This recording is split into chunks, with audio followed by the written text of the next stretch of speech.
te bandeko babolingo bino moto mesana kolanda ngai nzambe apambola bino bandeko nayi na message moko ekoterese bato nyonso comme d'habitude na message oyo nayeli bino bokomona ba référence mingi eza ya Biblia. Après bandeko na kosenga na bino nyonso bozala na Biblia na bino, bozala na stylo na feuille et permettre bino bo noter parce que c'est très important. Alors bandeko na ngai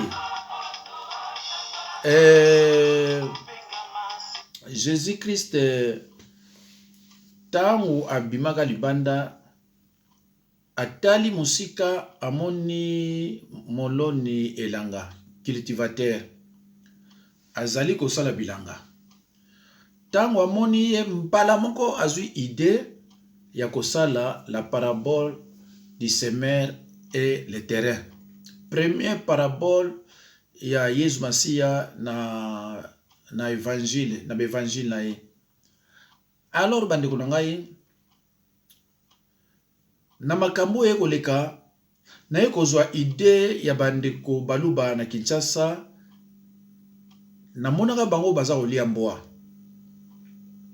Alors natunaka pele na ye awa ndeko moko boye ya Kasaye amanalonda ba enseignement pananga natunaka ye mokomisunga abidi bino na Kasaye boliaka bato na bamboa abite toliaka bamboa te pardon toliaka bato te mais biso baluba toliaka ba chien ngabia pona ba na Kisasa pe na mona ibozo kolia yango.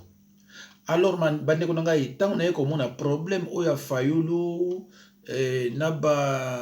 na biso ba nani na kabila ide elinga ya kosala eloko oyo nazo loba nazo tia thème nango comme quoi pasteur Jacques Dinabanza interdit les baluba de ne plus manger les chiens. Bandeko na ngai eza na bato mosusu o baluka ba problème ba ko interpréter ngo na bandenge na bango. Mais eza pe na bato mosusu o baza mayele ba ko comprendre la réflexion o izali awa. Parce que na suka nango peut-être na osala ka moi conclusion. Na conclusion wana réflexion wana na banzi ko sepelisa même baluba tous les compatriotes.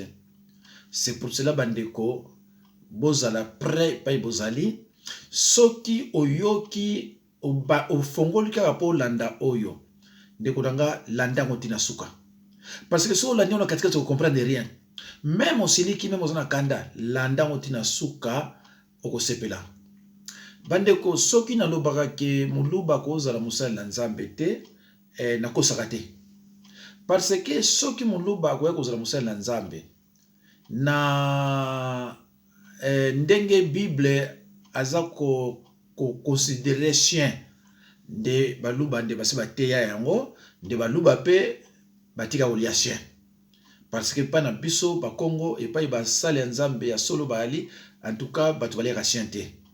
Alors je crois qu'à partir de lelo bato ba kolanda enseignement oyo je crois que ezana ebele ya baluba o balia chien bakotika pe oyo nanu balia ngote bakotika la pe kolia yango te. Peut-être koki ko sekisa bino pona lobi chien mais chien ongaza ko loba ezana ba verset biblique et tango botoko tanga na verset biblique bokoya komona ke na kati ya Bible chien ezali. Alors bandeko na yebite soki sœur en Christ avandaka na France soki voix na ye ekoyoka na bien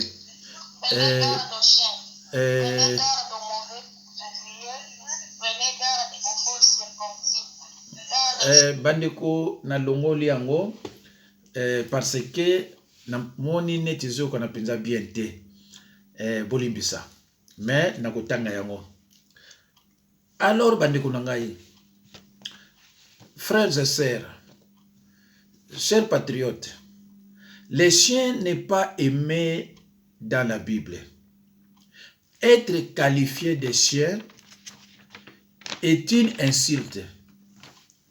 c'est être associé au diable et aussi se voir attribuer un rang social très bas. Ndeko na ngai Bible eza ko apprendre biso ke soki balobi na yo chien ezali te bafingi yo bamoni neti oza associé na diable. Alors or ndeko na ngai soki oza associé na diable makambo na yo nyonso ekozala mabe pe makambo na yo ekozala le contraire. Mais bandeko awa nga naza ko enseigner parole mais naza koloba na mutu te ki azali chien. Parce que vous avez cette habitude-là d'interpréter makambo mutalobité. Je reprends. Les chiens n'est pas aimé dans la Bible. Être qualifié de chien est une insulte. C'est être associé au diable et aussi se voir attribuer un rang social très bas. Nous considérons aujourd'hui les chiens comme les meilleurs amis de l'homme. Mais les chiens n'ont pas une bonne réputation dans les livres bibliques. Mes chers frères et sœurs, les chiens dans la Bible. Chers frères et sœurs dans le Seigneur, prenez vos Bibles, ouvrez-les avec beaucoup de joie. Nous allons lire ensemble dans l'épître de Philippiens 3, 2 à 3. Mes chers frères et sœurs, prenez vos Bibles, ouvrez-les avec humilité. Nous allons lire dans l'épître de Philippiens chapitre 3, versets 2 à 3, et je lis au nom de Jésus-Christ. Verset 2. Prenez garde aux chiens. Prenez garde aux mauvais ouvriers. Prenez garde aux faux. Car les circoncis, c'est nous qui rendons à Dieu notre culte par l'Esprit de Dieu, qui nous glorifions en Jésus-Christ et qui ne mettons point notre confiance en la chair. Mes chers frères et sœurs dans le Seigneur, bolandi na Philippiens 3, 2 à 3. Ndenge Bible lobi, na banzi na kati ya Biblia, bomoni nde bakoma chien. Alors, bandeko, balobi yango na parabole te. Balobi yango na parabole te parce que ça parmi les évangiles te. Soko za na Bible lingala okotanga. Soki o comprendre te, l'église pasteur a expliqué yo, mais c'est compréhensible. Alors bandeko na ngai, na kati ya Bible bomoni balobi chien. Na banzi tango bomona ki ser na biso en Christ avant na France, tango abandaki alobaki prenez garde aux chiens. Alors bandeko tozo continuer. Nzambe a touché bitema na bino. Dans la Bible, l'image des chiens est utilisée pour décrire les hommes impurs, les méchants, les violents, les enchanteurs, les impudiques, les meurtriers, les idolâtres, les tricheurs, les traîtres, les voleurs et quiconque aime et pratique les mensonges. Apocalypse 22, 15. Je reprends. Dans la Bible, l'image des chiens est utilisée pour décrire les hommes impurs, les méchants, les violents, les enchanteurs, les impudiques, les meurtriers, les idolâtres, les tricheurs, les traîtres, les voleurs et quiconque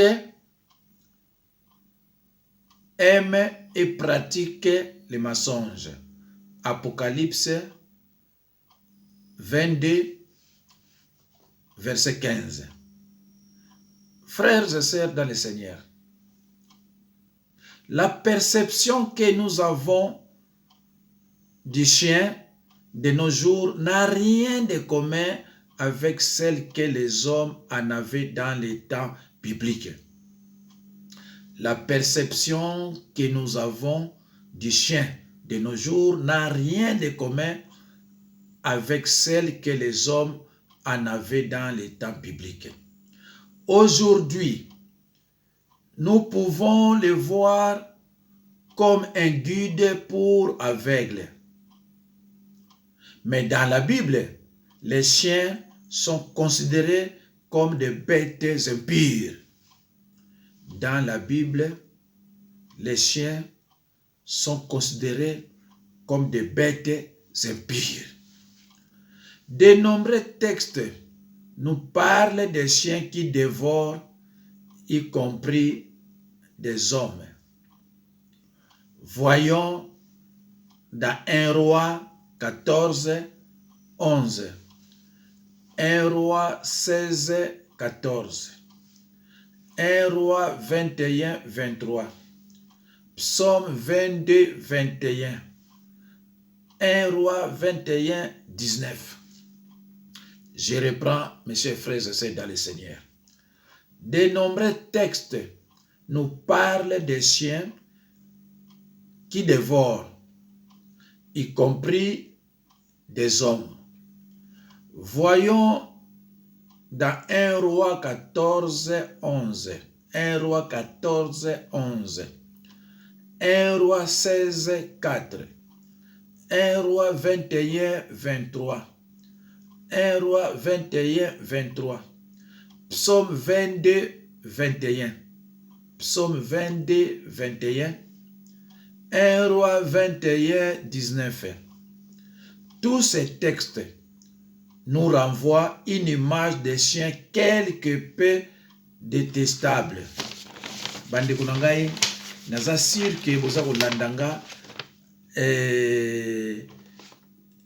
na bokebi nyonso.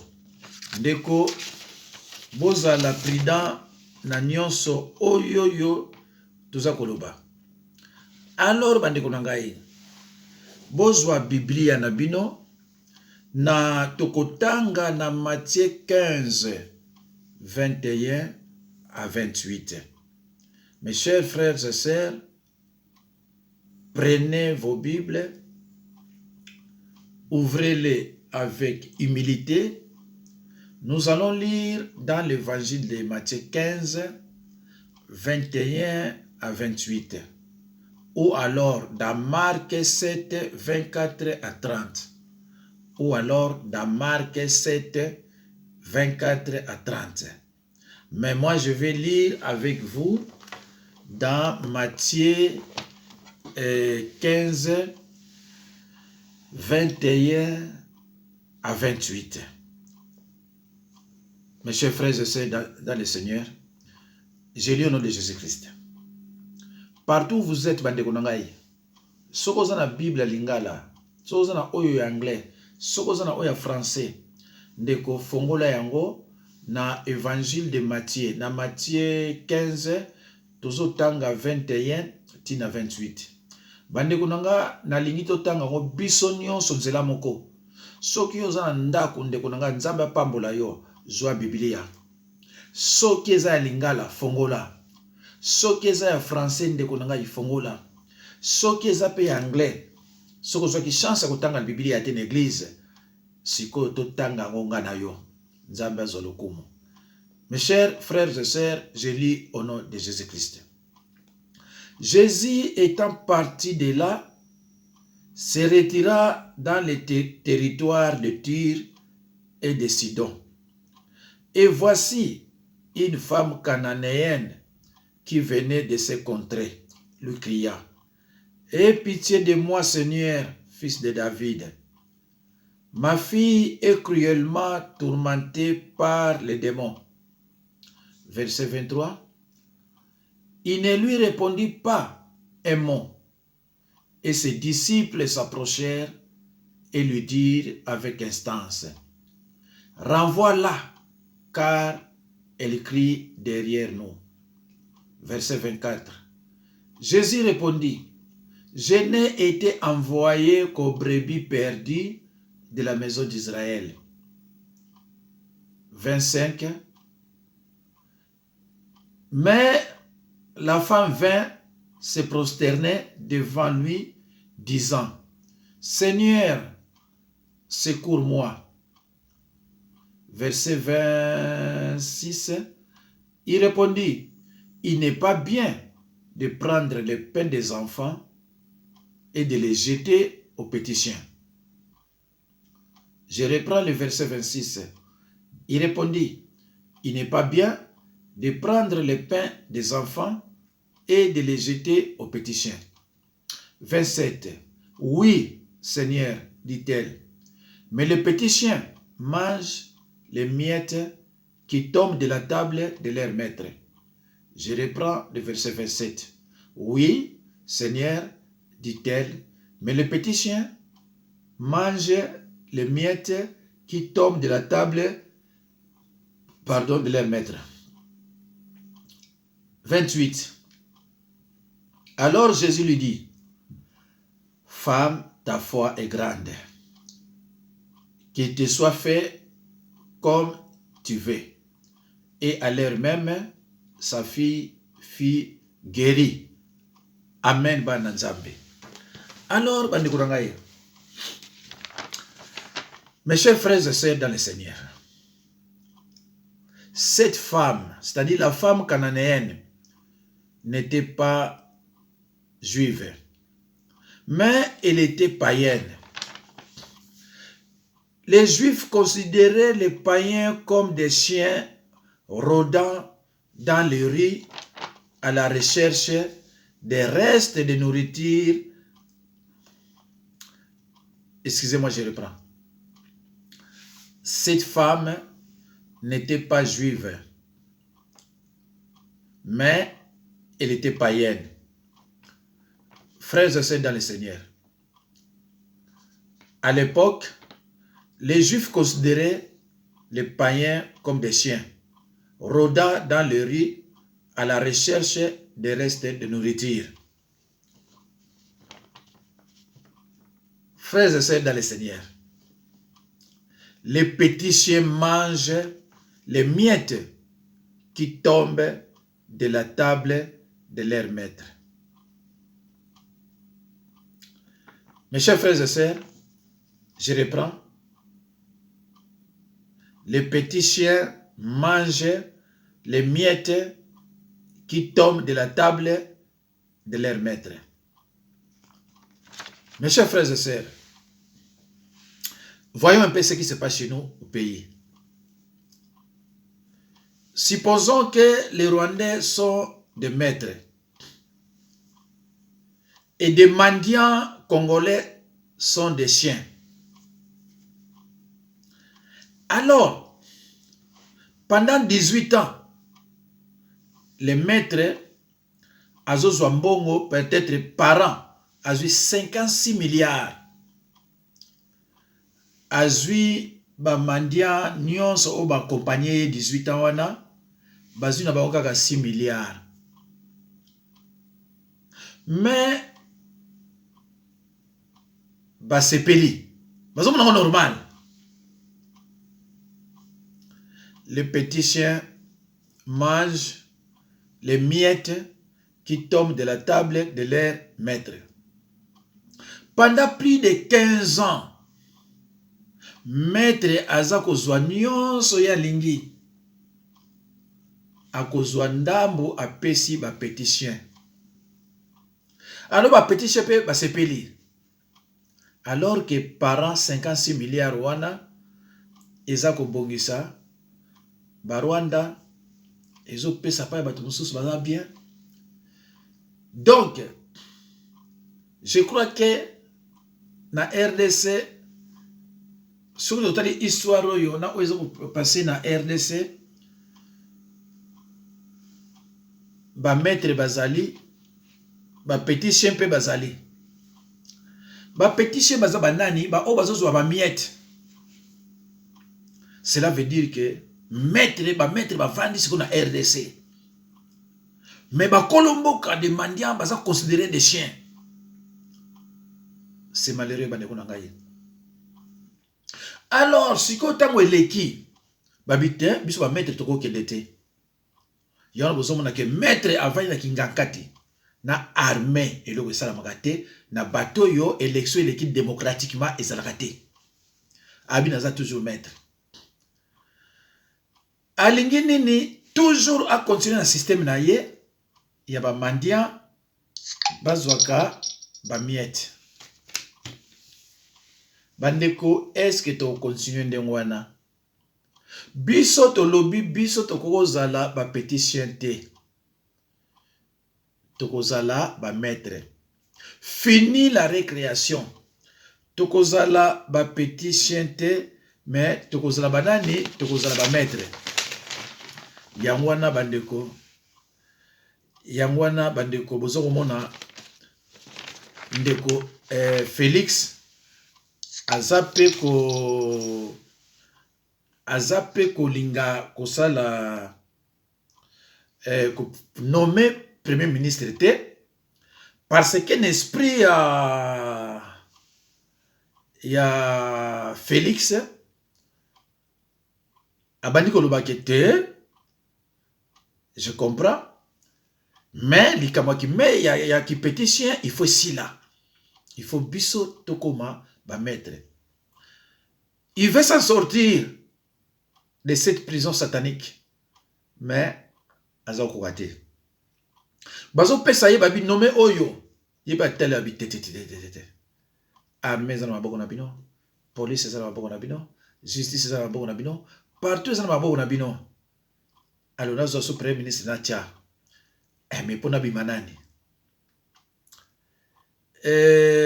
Ndeko, il est préférable de triompher grâce à la vérité plutôt que d'avoir temporairement du succès avec un mensonge. Ndeko, ce n'est pas la vie qui sépare les gens, c'est la méchanceté, l'hypocrisie, la jalousie, la trahison, la tricherie, l'égoïsme et le manque de respect. Mes chers frères et sœurs dans le Seigneur, tu ne pourras jamais changer quelqu'un qui ne voit pas le mal dans ses actions. Nabanzi sikoyo ndeko Félix abandi ko comprendre. Kita ye ya koluka suka ozala chien ou alors akozala maître. Tozo tala. Soki akozala chien parce que ba chien belé basi ba landi kuna pona ba travailler pona kabila. Ba chien bazali belé. Ba tutneti ba katumbi c'est un chien. Voilà. Zabalimbisa. Mais c'est une vérité biblique. Mais je crois que Ndekonabiso Chilombo abandi ko comprendre, habiter. Ça fait longtemps, les Congolais étaient considérés comme des chiens. Ba maître bazana mboka oyo. C'est pour cela Mikolekoya. Il faut to bandape ko tindela biso atake basal na Nzambe. Batuneti Bachilombo, ba parole d'amour, ba parole d'encouragement. Bongo toyoka na biso na biso. Parce que ndenge azawana azape na droit ya kosala décret loi ordonnant l'arrestation de Kabila. Il a ses droits, azana droit wana. Malgré bankakalakane ezali, mais azana droit wana ya koloba ke non, à partir de lelo ba officier nyonso baza considéré comme démissionnaire et que j'ordonne l'arrestation ya Kabila. Et tango ya lobi yango ekosala mandengo na même soki basali makambo nini ekozala pe ndengo na soka signer ordonnance wana yango wana bandeko toko kende malembe batu nangai o baza pembeni ya Félix parce que bazali o baza pembeni na Félix baza yanga soki bolandi message oyo bokomisango epa ya Félix baluba pe oyo bako comprendre bakomisango et pas ya Félix. Biso basal na nzambe tozwaka ba thème ya prédication, ba thème ya enseignement à partir de loko moko boyeba après na prêcher yango. Alors yango na bomoni na zui oyo na comparer yango na oyo yo ezoleka na Kisasa na élection ndenge bazui Chilombo yango wana na bimisi thème que les pasteurs d'Inabanza interdit les baluba de ne plus manger les chiens en se référant sur des versets bibliques. Donc, bande konangai oyo bazalaka na bitidi ya kolia mbwa na koyebisa bino ke botika po eza eloko moko ezali considéré neti eloko oyo eza empire. Donc c'est vrai na na Bible balobi na Nouveau Testament balobi kolia eloko nyonso oyo bazoteka na wenze. Mais na bamboka na biso chien bateka na wenze te. Mais kaka na Nouveau Testament toye kotanga na chien na Philippiens 3, 2 à 3, tu es sous na Matthieu. Cela veut dire que yé aza considéré neti eloko mususu oyo vraiment Bible eza koloba ke aza considéré na ndenge ya mabe. Alors bande konangai na lobaki na bino que les chiens n'est pas aimé dans la Bible. Être qualifié de chien est une insulte. C'est être associé au diable. Et aussi se voir attribuer un rang social très bas.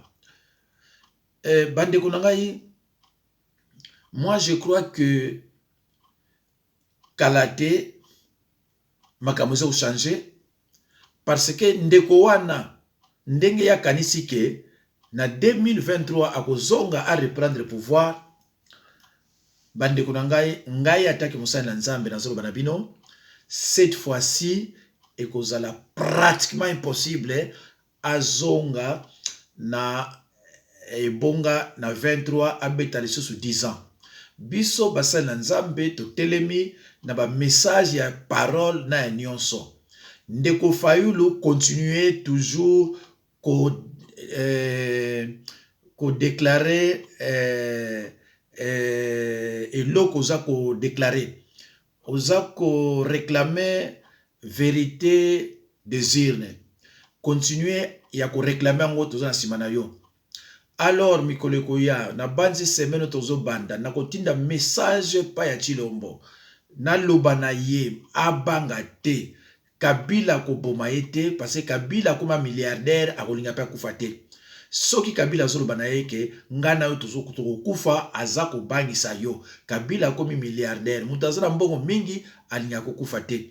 Mutu abanga mutu kutu azana mbongo tabanga ka bongo oyo azana mbongo ebele. Donc il faut vraiment mikolo yana telema mikolo nyonso funa tinda ka message et pas ya Chilombo parce que toloba ke azande ko na biso congolais soko azande ko na biso congolais peut-être à 50% peut-être hein, mais aza grandi na mboka na biso tata na ya bokoli soki aza yeto aza yete mais c'est un congolais. Donc toluka vraiment ndeni to ko sala pour to récupérer mboka pe banani totala banani bakobima ba maître pe banani bakobima ba chien. Donc soki ndeko na biso mon jeune frère Chilombo a décidé que yé fois la chien ndeko nanga wana italien. Mais soki alingite azala considéré neti chien naza sir Kabila ekopebila ye. Alors bandeko nangai nzambe apambola bino bandeko nangai na kosukisa pona koloba lisusu numéro nangai 06 51 03 92 89 06 51 03 92 89. Nazwaka appel ya batu nyonso mais nasololaka makama politique te. na lobaka politique mais na solo la kangote soko za likambo ya politique otindela na WhatsApp nanga mais na solo la kangote na lobaki na bino ba mususu so bokoti na WhatsApp nanga pardon na nini na Facebook nangai obeti pasteur Jacques Makela Dina Banza okomona na tiaki identification bancaire ya nzila imosi oyo toza ko demander na mutu nyonso oyo aza na motema ya malamu soka ko glissa ta 10 € e oza malamu mingi na yebi ke bandeko oyo biso baluba bango ba participaka te soki demande ezali ya mutu ekolo mosusu wana eyebani ekosala eloko moko te mais toyebi ke biso tokotizaka mingi mpona Papa Tshisekedi esalaka na base ba 11 millions d'euros ou bien de dollars oyo na tango ya imperium. Donc biso toza batu oyo toza mitema pembe tokotizaka pona mutu nyonso aza n'importe quel ekolo mais les baluba bango eza le contraire. Alors bandeko na ngai nazaki na esengo nayoka mongongo ata ndambo ya ndeko na biso oyo aza na France awa amikaki koloba likambo ya chien mais nayebi te so tokoyoka yango avandi côté ya Grenoble kuna je crois voilà ben tomeka ndeko na ngai bolimbisa na diminaki bolimo eboyoka yebi eza te vraiment toyoka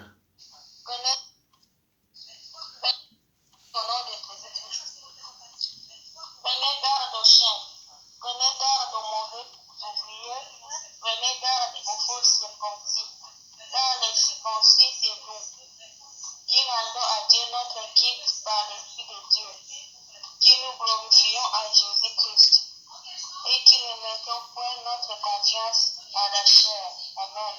Merci beaucoup la sœur Christine. Nzambe pambola yo liloba eleki nyonso. Tout est sanctifié par la parole et par la prière. Lilobeze loko moko ndeko na ngai baneglijaka yango te ata moke. Merci beaucoup bandeko mikolo ezoya bokolanda makambo ebele ya liloba na Nzambe. Je crois que na côté ya na côté ya nini na côté ya Seigneur augmente-nous la foi. Na makambo toza nango il faut vraiment Nzambe a augmenter biso la foi. Merci beaucoup na tiki bino Nzambe pambola bino na kombo na Yesu.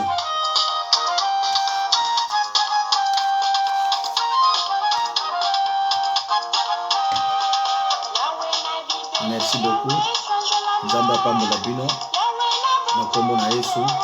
Mbala